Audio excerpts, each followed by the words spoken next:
Children and water seem to go together like peanut butter and jelly. And why not? The water is fun. But if you think swimming is fun, wait until you try the great activities that dive stores and resorts have to offer.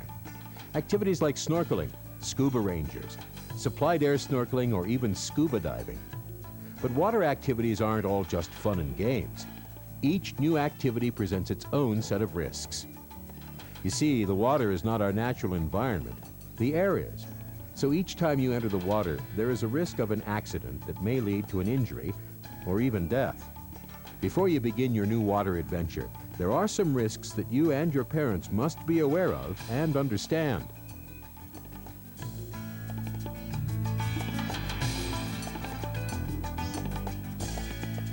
This video will help inform you and your parents of the risks and responsibilities involved with water activities, so you and your parent can make the choice about whether you will participate. The training agency, dive facility, and dive leader, which offer these activities, cannot make this decision. The training agency is responsible for providing quality educational materials, while the dive facility and leader are responsible for making sure each activity is supervised and is as safe as possible. The agency, facility, and dive leader are not trained to make decisions about the medical and mental fitness of children. That's the responsibility of you and your parents, and your doctor if necessary. Ranger D. Just like swimming, these water activities require good physical and mental fitness. That doesn't mean you have to be a super athlete, but it does mean you need to be strong and healthy. So if you or your parent are aware of any medical problems that you have, you should consult a doctor before participating in any water activities. And since these activities take place in the water, you need to know how to swim. You don't have to be a great swimmer, but you have to be comfortable in the water. So while you may be as excited as ever about getting involved with snorkeling or scuba diving, your parents must make the final decision about whether you are physically fit, mentally fit, and a good enough swimmer to participate. While snorkeling and scuba diving are all about fun, you also share some of the responsibilities to make sure you have fun and stay safe.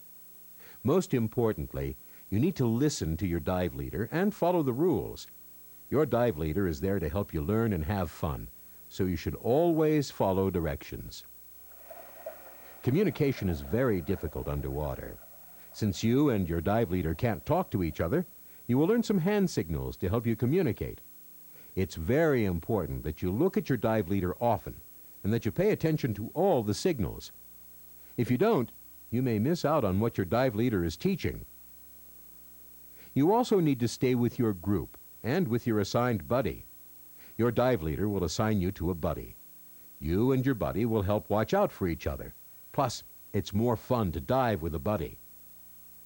When you spend a lot of time in the water, you may start to feel cold, sick, tired, or hungry. It is your responsibility to let your dive leader know how you feel. Remember, your dive leader only knows how you look, not how you feel. If at any time you don't feel like continuing on with the activity, it's okay to stop or to take a break and rest. All water activities depend on some type of equipment to help you see, breathe, float, and move around in the water. Any misuse of your equipment can cause an accident, so you need to follow all rules and take good care of your equipment. If you are lucky enough to get to snorkel or scuba dive in the ocean, you need to remember that some of the plants and animals can sting or bite. The safest rule is to look, but not touch, and to never provoke or harm any marine life. While scuba diving and other water activities all have an element of risk, the instruction you receive will greatly minimize the risk. Each year, millions of people participate in snorkeling and scuba diving activities, and the number of accidents is extremely low. Remember, any activity that adds adventure to our lives also adds some risk. Although the risks can never be completely eliminated, if you take your responsibilities seriously by following the rules, listening to your dive leader, staying with your dive leader and buddy, letting your dive leader know if you're cold, tired, or sick, not abusing or misusing your equipment, staying away from marine life, then you'll certainly increase your chance for safety and a fun time. Now that you and your parents have been informed of the risks involved with water activities, there may be some specific questions about the activity you will be participating in.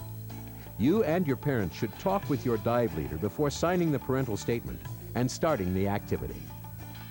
You and your parents will have to decide on whether you will participate. But if the answer is yes, prepare yourself. The fun is about to begin.